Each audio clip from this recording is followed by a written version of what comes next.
Muy buenas tardes donde te encuentres en este momento que estamos conectando, haciendo conexión. Damos inicio a esta sesión de este capítulo de Ataraxia. Vamos a analizar la obra de esta es la segunda parte del análisis de la obra de George Orwell, 1984. Recuerden que este espacio de Ataraxia está dedicado para el instruirnos, el formarnos, utilizar la filosofía, utilizar la psicología como herramienta de conocimiento, de elevar o pues nutrirse del conocimiento y tener mayor información, mayor insumo en nuestro conocimiento, no solamente intelectual, sino también en esa faceta, en esa experiencia, en ese elemento de conocimiento también trascendente, más de identidad, más de esencia, más espiritual. Así que en esta noche vamos a hacer la segunda parte de ese análisis de la novela 1984, que aquí la tengo a mano, aquí está, 1984. Esta es la versión un poco más gorda porque eh, aquí está en inglés y en español. Aquí estoy aprovechando para darle también al inglés, pero usted lo va a conseguir más sencilla, menos gruesa. Eh, Quiero empezar a hablar un poco de ella, leer un poco de lo que habla y vamos a hacer posteriormente el análisis ya final, ¿sí? Análisis final de esta obra. Esta novela hay que leerla. De hecho, yo sugeriría darle dos lecturas para mayor conocimiento, para mayor detalle del mismo, revisar algunos puntos probablemente que se pueden quedar fuera. Así que es importante no solamente, eh, no solamente leerla una vez, esa obra literaria que uno puede leerla dos veces y que quizás se queda corta. Vamos a leer el inicio del capítulo 2, 1984, George Orwell. Dice: cuando colocó la mano en el pestillo, Winston recordó que dejó el diario abierto encima de la mesa. Desde lejos se podía leer el, en esta página, el abajo al gran hermano, repetido en todas ellas con letras enormes. Pero Winston sabía que incluso en su miedo no quiso echar a perder el cremoso papel cerrado del libro mientras no se hubiera secado la tinta. Abrió la puerta abrió la puerta después que contuvo la respiración. Inmediatamente le invadió una grata sensación de alivio. A su lado estaba una mujer insignificante, vieja, con cara llena de arrugas y el cabello revuelto. «Oh, camarada», comenzó a decir mujer en voz quejumbrosa y tétrica, «te oí llegar y vine a ver si puedes echarle una mirada al desagüe del fregadero. Se nos atascó». Se trataba de la señora Person, mujer de un vecino del mismo nivel de pisos. Señora era un término abolido por el partido, ya que se debía llamar camaradas a todos, pero con algunas mujeres aún se utilizaba de manera instintiva. La señora Pearson era una mujer de unos 30 años de edad, pero aparentaba mucho más. Parecía como si hubiera polvo reseco en las arrugas de su rostro. Winston fue detrás de ella por el pasillo. Casi a diario, estas reparaciones de aficionado constituían un verdadero fastidio. Las casas de la Victoria eran unos viejos pisos construidos hacia 1930 aproximadamente y se encontraban casi en ruinas y en estado deplorable. De hecho, y de la pared caían continuamente trozos de yeso. La tubería se echaba a perder con cada helada. Había un sinnúmero de goteras y la calefacción solamente funcionaba a medias, cuando funcionaba, porque casi siempre la cerraban para economizar. Las reparaciones, con excepciones de las que se podían hacer uno por sí mismo, debían ser autorizadas por remotos comités que habitualmente retrasaban 2 años incluso el arreglo de un cristal roto. Algo parecido con la realidad, es pura coincidencia, como dicen, ¿no? Si le molestó es porque mi esposo Tom no se encuentra en casa, dijo la señora Person con vaguedad. El piso de los Person era más grande y mucho más descuidado que el de Winston. Daba la impresión de que allí se acababa de agitar un animal muy grande y violento. Y todo parecía roto. Estaban tirados por el suelo distintos objetos para deportes, guantes de boxeo, patines y hockey, un balón de reglamento, unos pantalones vueltos del revés, y encima de la mesa había cuadernos escolares bastante usados y un montón de platos sucios, unos carteles rojos de la Liga Juvenil de los Espías y un enorme cartel con el retrato del tamaño natural del Gran Hermano.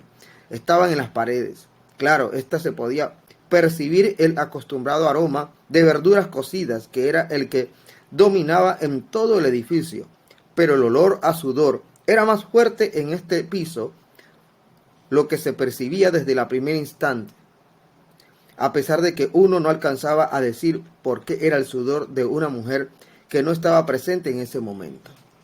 Bueno, aquí va dando historia, y yo sigo haciendo el análisis. Vamos a hacer el análisis ya general. Tengo unos puntos que quiero tratar con ustedes a ver, ¿qué se trata 1984? 1984 es una novela de filosofía política. 1984 es una novela de filosofía política y es por eso el interés, la importancia de esta lectura con detalle, con detenimiento, sin prisa, donde uno puede analizar y ver que este autor, George Orwell, en 1948 saca esta obra. Viene de un mundo post Segunda Guerra Mundial, ha pasado casi 4 o 5 años de la Segunda Guerra Mundial, del fin de la Segunda Guerra Mundial. De hecho, Orwell muere en el 50, o sea que está 2 años de su muerte. Y lo potente y lo interesante de esta literatura es que tiene una visión anticipada, fuera del momento, y que quizás, dándose olfato, Orwell puede aproximarse a las totalidades, a las totalizaciones, a las dictaduras, a los estados totalitarios del futuro. ¿Por qué lo menciono? Porque dentro de la característica que aparece en 1984, aparecen sistemas, aparecen elementos que no eran propios del año, del tiempo. Saludos, Gladys. Que no eran propios del tiempo de 1948, que son muy propios del momento actual, 2024, donde estoy yo haciendo este podcast. Entonces, son los grandes elementos que aquí son de mucha curiosidad, que al lector le debe llamar la atención, que va uniendo características muy del aquí y el ahora, de la posmodernidad, de la posverdad. De hecho, es una novela que enfatiza la posverdad. ¿Qué es la posverdad? La posverdad no es más que la manifestación de una idea, una ideología, de un pensamiento que no toma en cuenta la verdad, que parte probablemente de las emociones, de los sentimientos, que parte probablemente de el sentir y no de lo razonable, del objetivo. Entonces, para ubicarnos en tiempo, estamos en un tiempo posverdad, en un tiempo posverdad. Así que la novela hace ese énfasis en tiempo posverdad. Y, a ver, puntos importantes. El lector, ¿qué se va a encontrar? No voy a spoilear tanto, pero va a encontrarse una novela distópica, de distopía. Recuerden que hay utopía y hay distopía. Que la utopía es el ideal a llegar. Que la distopía, todo lo contrario a el ideal. O sea, aquel norte que no quisiéramos llegar. Aquel horizonte que no quisiéramos llegar como personas, como comunidad, como sociedad, como república. ¿Por qué es una distopía? Porque hace un contexto de una sociedad en caos donde es dominada por, en este caso, gobiernos totalitarios que le llaman el partido, le llaman el partido que totaliza, y de hecho en un mundo conflictivo, totalmente conflictivo. La guerra, la novela se basa en un contexto de guerra, una guerra que está en, a ver, lo constituye tres continentes. Está Eurasia, está Asia Oriental y Oceanía. De aquí es lo que saco en énfasis. Está Oceanía, está Eurasia y está Asia Central. Entonces, el drama y la situación ocurre en Oceanía, que viene siendo el continente donde está Reino Unido, o sea, lo que conocemos como Europa. El autor no quiere ubicar en una geografía real porque quiere acercarse a la realidad, pero no tanto quiere acercarse a la realidad. Entonces, en Oceanía, que particularmente es Londres, aparece esta figura de el gran hermano. El gran hermano. ¿Quién es el gran hermano? El gran hermano es la figura autoritaria, el gran líder autoritario. De hecho, cuando uno empieza a leer la obra, uno se encuentra con que tiene bigotes, con que está presente en todos los teleprompter o todas las telepantallas.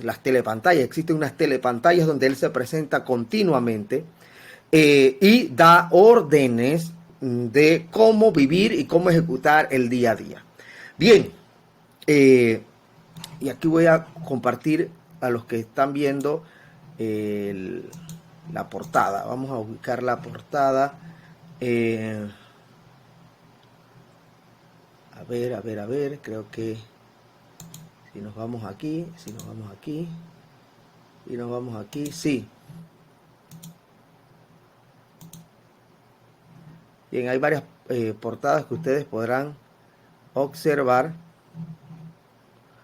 A ver, vamos a compartir esta. Sí, este es sobre todo algunas de las portadas que van a encontrar. Esta es la más común.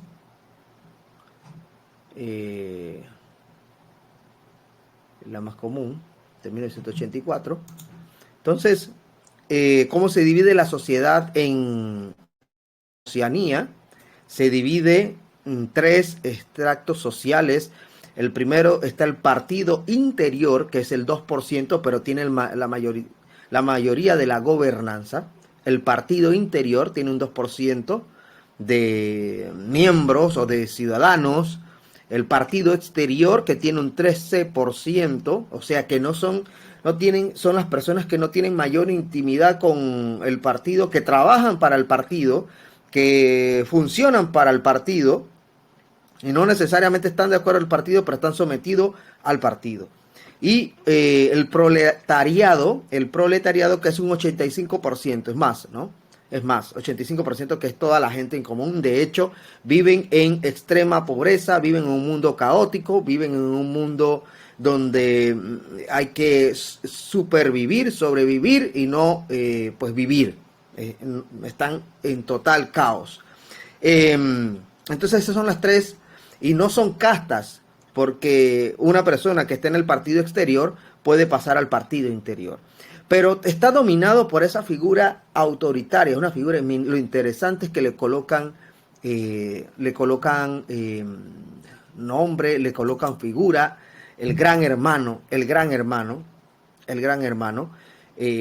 aparece como el gran rector, el gran supervisor, el gran dictador de Oceanía. Y existe en este gobierno existen una serie de ministerios. Aparece lo interesante de 1984, que aparecen dicotomías de funciones o de palabras. Por ejemplo, se ve muy claro en los ministerios. El Ministerio de la Verdad, que, a ver, en el Ministerio de la Verdad es el encargado del propagandeo, de expresar lo que es el gobierno, pero a la verdad no es el Ministerio de la Verdad, sino es el Ministerio de la Mentira, donde se basa todo en propagandas falsas, ¿sí? Propagandas falsas para la sociedad. Está el Ministerio de la Paz, que es el encargado de la seguridad, pero al contrario es el que provoca la guerra, el Ministerio de la Paz. Y el más temido de todos es el Ministerio del Amor, que no es el Ministerio del Amor, esos son los nombres que le da el partido. El Ministerio del Amor viene siendo el Ministerio de la Maldad, o sea, donde se tortura a las personas, donde se reprime a las personas, donde a los disidentes que no piensan igual que el partido, pues entran a este sitio y son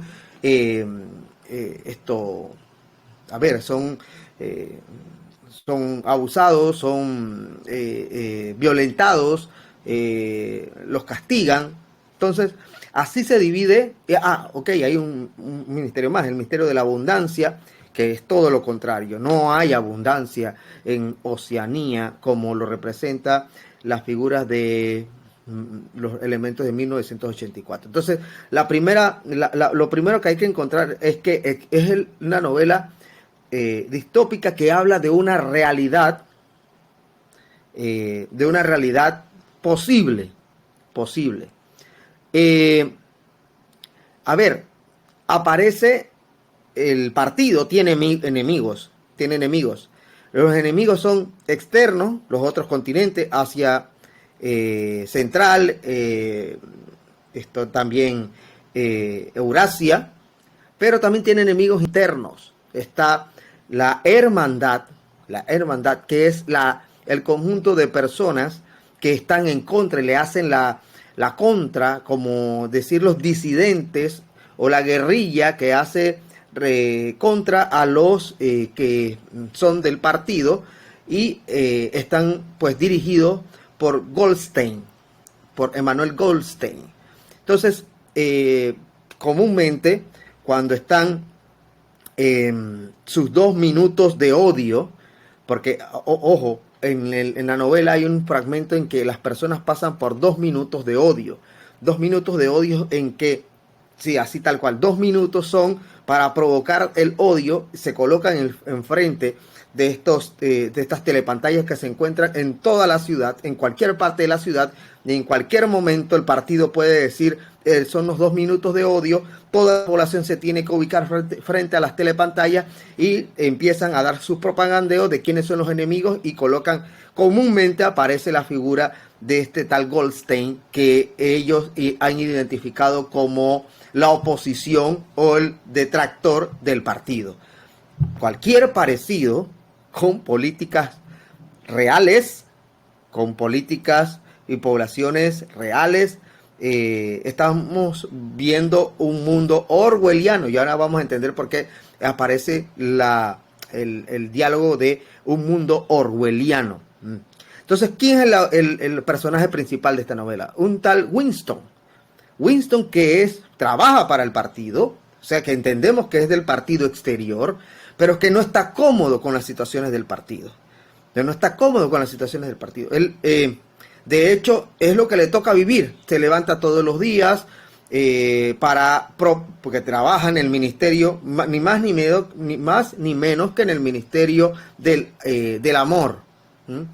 Del Ministerio de la Verdad. Trabaja en el Ministerio de la Verdad, del propagandeo. Entonces, conociendo cómo es realmente el partido, saludos Marcela, conociendo realmente cómo es el partido, tiene un distanciamiento y sabe que hay un adoctrinamiento total, un régimen autoritario en la que no se pueden escapar ni rebelar porque está la policía del pensamiento. ¿Qué es la policía del pensamiento? Antes de provocar cualquier disidencia, aparecen las disidencias mentales, desde el diálogo, desde la conversación, desde desde los medios de comunicación. Antes de que aparezcan en estos disidentes, estos en contra del partido, que aparezcan físicamente, están los pensamientos. Y no solamente hay policías para los disidentes en sus actos, sino policías cuando uno piensa en contra del Estado, cuando uno piensa en contra de las leyes, cuando uno piensa en contra de las normativas, aparecen la policía del pensamiento. Entonces la policía del pensamiento está allí en búsqueda de las personas disidentes, aquellos que también difaman o acusan a otros de ser en contra del partido, que esto también es algo que se da en Oceanía, acusan a algunos de que no están a favor del partido y pues empiezan a llevárselos presos, a castigarlos, inclusive a la expresión que toman acá es desaparecerlo o esfumarlo, ¿sí? O sea, cuando es desaparecer, se esfuma, desaparece la persona. Entonces está Winston, que está viendo toda esta situación, empieza un movimiento de rebeldía. Winston tiene una historia también bastante tétrica, ha perdido sus familiares, los han extinguido, los han esfumado. Hablan también de la esposa. Aparece Julia, que viene siendo, Julia viene siendo la representación de quien se enamora, Winston. Winston se enamora de Julia, es parte también del Ministerio de la Verdad y está también en esta dictadura. Y algo muy interesante es que dentro de Oceanía, que esta es la parte 2 de la novela, porque la novela se divide en tres escenas, la parte 2, Julia y Winston se enamoran, pero ojo, acá en este mundo no se pueden enamorar, no pueden tener contactos emocionales, sentimentales, mucho menos relaciones sexuales. Está prohibido en lo que rige el partido en Oceanía. Aparecen los elementos muy representativos, que están las telepantallas, donde somos observados, donde te están observando y donde en cualquier momento aparecen los 2 minutos de odio, o inclusive hay otra que se denomina, acá lo tengo yo presente, la semana del odio. Esto me llamó mucho la atención. La semana del odio. El partido hace algo que se llama la semana del odio. Es una festividad donde hay desfiles, donde hay carrozas, donde hay movimiento y no se odia por 2 minutos, se odia por una semana y se pronuncian se menciona decretos en contra de los detractores, en este caso la hermandad, que la hermandad es la hermandad viene siendo los enemigos del partido. ¿Sí? Aquellos que no piensan como el partido es la hermandad y está dirigida por Goldstein. Bien, está también O'Brien. ¿Quién es O'Brien? O'Brien es un sujeto que aparece, que aparentemente ayuda a Winston, pero al final es un traicionero de Winston, y lo cual hace que arresten a Winston y se lo lleven al Ministerio del Amor. Otros elementos que están allí, está la policía del pensamiento, las telepantallas. La segunda parte de la novela se fija en el amor entre Julia y Winston. Está prohibido que se amen, está prohibido que se quieran, está prohibido tener relaciones sexuales. De hecho, ellos ven en su nido de amor, en donde se encuentran, la manera de ir en contra del partido. Se apoyan mucho de O'Brien para esto, mencionándole de que van a unirse a la hermandad, cosa que es falsa. son arrestados, tanto Julia como Winston, son llevados al Ministerio de la Verdad, y esta es la parte 3 de la novela. La parte 3 los llevan al Ministerio del Amor, perdón, el Ministerio del Amor, O'Brien, que recuerden que el Ministerio del Amor es el Ministerio de la Tortura. Sí, y una de las torturas más fuertes es que se tienen que comer el rostro, unas ratas tienen que comerse el rostro de Winston. Él puede vivir después de esto. Y la novela cierra con que Winston, de una u otra forma, se deja dominarse, puede vivir porque acepta las normativas del partido y puede contar la historia de cómo pudo sobrevivir a esto. De hecho, las torturas que les hacen, pierden la memoria Winston y Julia y no recuerdan que eran enamorados. De hecho, se vuelven y se topan, se encuentran y no sienten ningún atractivo uno con el otro. Entonces, la novela termina con que Winston ya se somete a las leyes del partido. Hay otras características muy, muy interesantes en 1984. De hecho, el partido maneja una lengua, o sea, culturiza, da un lenguaje. Ese lenguaje se llama el NSOC. El NSOC es el lenguaje que el partido coloca, es la nueva manera de hablar para los que pertenecen a Oceanía. Al final se discute si Goldstein existe o no. Bien, miren, vamos a ver, con toda esta síntesis que acabo de hacer, hay tantos temas que aquí podíamos sacar y que reflexionar. A ver, el gran hermano, el gran vigilante, el dueño del partido. ¿Qué es el partido hoy en día? ¿Qué es lo que nos gobierna? ¿Qué es lo que nos rige? ¿Qué es lo que está dándole control? Podemos asociarlos con los términos globalistas. Podemos asociarlos con estamentos soberanos, ¿sí? Aquellos que nos dicen y nos dictaminan normativas de cómo regir, qué hacer, qué ponernos, qué no ponernos, de situarnos sin ninguna consulta del que pertenece a una nación de esto que va a regirnos. Yo lo ubico en sociedades globalistas, lo ubico en elementos globalistas que han pasado de proteger al individuo a darle normativas por encima de la soberanía de la ciudad, de la sociedad, del Estado, por encima de la soberanía que tiene alguna nación. Para mí son los estamentos globalistas, lo que es el partido, pero también las ideologías. Aquí está muy claro que Orwell, aunque directamente no lo menciona, está hablando de una característica socialista, está hablando de una característica fascista, está hablando de una característica comunista. El partido es el que manda. Así pasaba en la ex Unión Soviética. Lo que manda es el partido, no manda un presidente, manda el partido. Y los que no se acatan en lo que dice el partido son sometidos a las acciones que ellos determinen. Otro tema que a mí me llama mucho la atención y que podemos asociarlo con lo que pasa hoy en día son las castas y las divisiones. Un 2% pertenecen al partido y son los que mandan, o sea, es la minoría. La minoría escogida es la que manda, pero no necesariamente lo que escoge la población es lo que le ayuda y beneficia. De hecho, aquí este es un término muy aristotélico. Aristóteles no creía en la democracia. Él le va a decir que la democracia es la distorsión, ¿sí?, de la aristocracia, ¿sí? Entonces, aquí estamos viendo de que no solamente o sea, votar no nos exime de tener problemas de autoritarismo.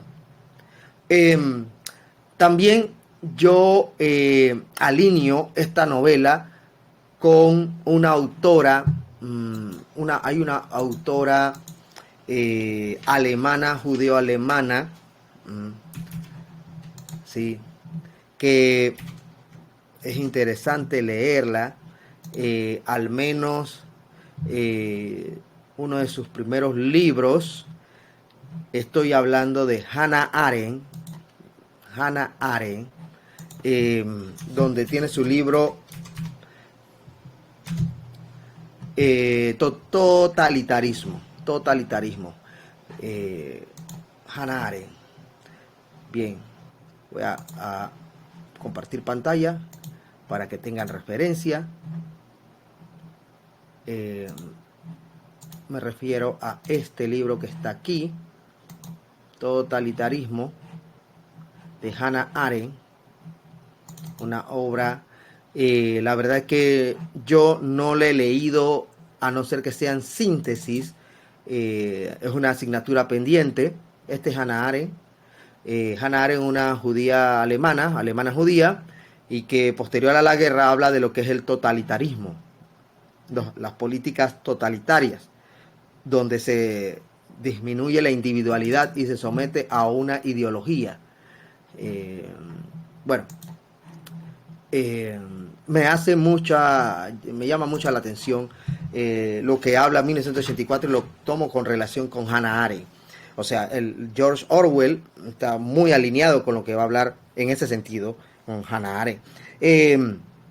También que veo que es de análisis, o sea, la división aquellos que se tienen que someter para poder sobrevivir, porque no hay de otra, porque o vives o mueres. Existe porque te dice el partido. ¿Y no será esto una manera representativa de mencionar que también es totalitarismo, que existe cuando otro te hace... A ver, ¿cómo sabemos que algo es útil si no es que otro lo necesita? ¿Cómo sabemos que alguien existe si no existe?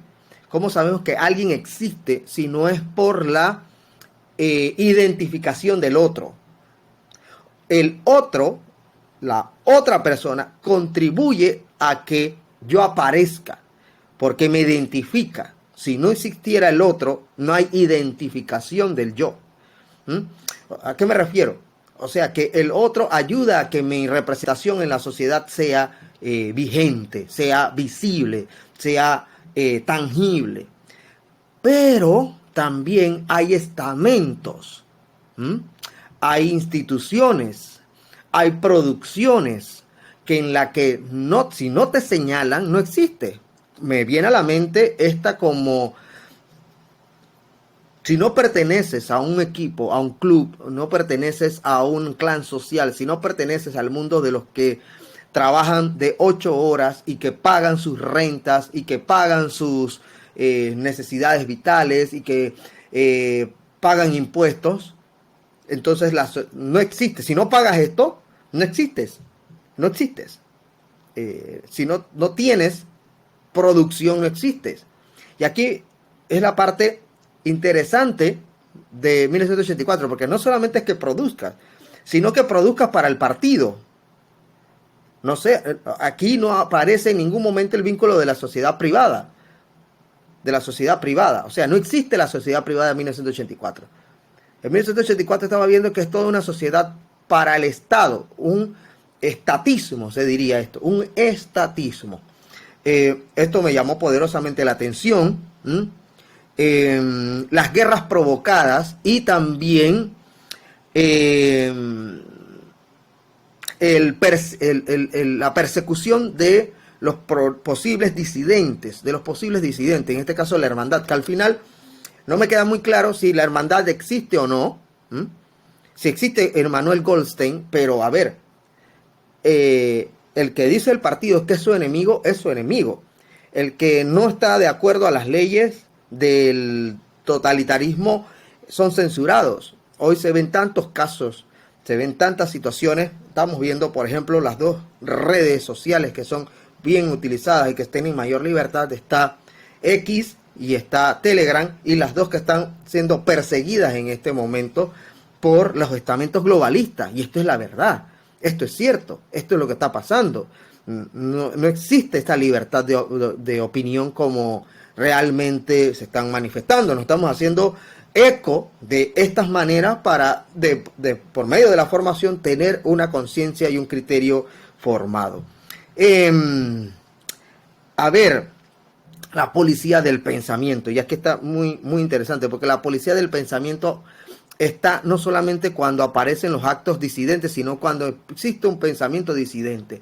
O sea, cuando alguien no piensa igual que el partido, ya es juzgado, correteado, sancionado, juzgado, encarcelado. Cuando alguien da un tweet, cuando alguien da un comentario, cuando en el trabajo alguien pronuncia no de acuerdo a una normativa, cuando dentro de la sociedad no se está de acuerdo con ideologías de género, cuando no estamos de acuerdo con matrimonios del mismo sexo, cuando no se está de acuerdo con, o sea, darle garantías a las mujeres solamente por ser mujeres, aparece la policía del pensamiento. Aparece la policía del pensamiento. Y probablemente yo estoy mencionando esto y va a aparecer la policía del pensamiento. O sea, cuando tú manifiestas que tienes un tipo de fe, de religión en una sociedad, no puedes hacerte la señal de la cruz en este sitio porque es un lugar público, es un lugar gubernamental, es un lugar de trabajo. No puedes hacer oraciones, pero sí podemos tener el mes del tricolor, de los colores, y así sucesivamente. De hecho, cuando aparece aquí la semana del odio, a mí me hizo mucha bulla con las semanas que se tienen cuando se manifiestan las minorías, entre comillas, y se exaltan las minorías y se hacen una semana. ¿No será eso exaltar el odio? O sea, cuando otro manifiesta que no está de acuerdo en esto, son los misógenos, son los racistas, son los homófobos, porque se le da término patológico al que va en contra, y esto no despierta odio y división. Se me hace curioso que en 1948 ya Orwell da una línea del 2024, una visión del 2024. Y otra cosa muy interesante para acabar de rematar es el ENSOC, que es el lenguaje oficial. No se está cambiando la lengua, no se está cambiando la I y la A por una E. No se dice hoy día que hay unos términos que ya no se deben decir de una manera, sino de otra. Por ejemplo, cuando pasa el tema, no puedo decirlo aquí porque estamos en grabación, donde una mujer decide por su cuerpo, entre comillas, cuando aparecen violencias contra la mujer, tiene un término. Cuando no se acepta a alguien por mérito, sino es por lo que tiene en medio de las piernas, tiene un nombre. ¿No será que esto es un lenguaje impuesto por terminologías y doctrinas, por pensamientos? ¿Y por qué no podemos estar en contra o no estar de acuerdo? Hoy estados que revelan que no están de acuerdo con esta normativa son vistos como la hermandad. Les colocan los gran conspiradores, los que están en teorías conspirativas. Bueno, 1984, para llegar a conclusiones, es una novela distópica, pero que tiene una realidad con la actualidad. Si quieres saber de política global y cómo toca a la realidad en este momento tienes que leer 1984. Debes leer 1984. De hecho, Orwell tiene otra obra que se llama La rebelión de las granjas, que queremos hacer también un análisis del mismo. Pero es interesante. Habla de las imposiciones globalistas, de los gobiernos autoritarios, de los gobiernos, de los estados autoritarios, sobre todo del lineamiento. Para mí está muy claro el lineamiento de izquierda que se provoca en esta lectura, donde aparece el totalitarismo, no aparece la empresa, la sociedad privada, no se respeta ni la vida, no se respeta ni la libertad, no se respeta la propiedad privada, que son los tres elementos que garantizan una sociedad en libertad. Bueno, de esta manera hemos llegado al final. Gracias Adiós, hemos hecho el primer análisis de una primera lectura, ahora otra segunda lectura de 1984. Espero que sea de agrado, de curiosidad, para que puedan encontrar ese libro. Coloco nuevamente el libro en pantalla, lo puedan buscar. Yo lo he visto en varios lugares de comercio, pasa desapercibido. De hecho, hay una película, me gustaría hacer un en vivo con uno de estos días para analizar la película de 1984. Es una obra que no pierde el tiempo, es una novela filosófica política, de filosofía política, pero también interna hay comportamientos humanos que son muy de análisis, el totalitarismo, la baja estima, la depresión, la la insatisfacción, la negación de una realidad,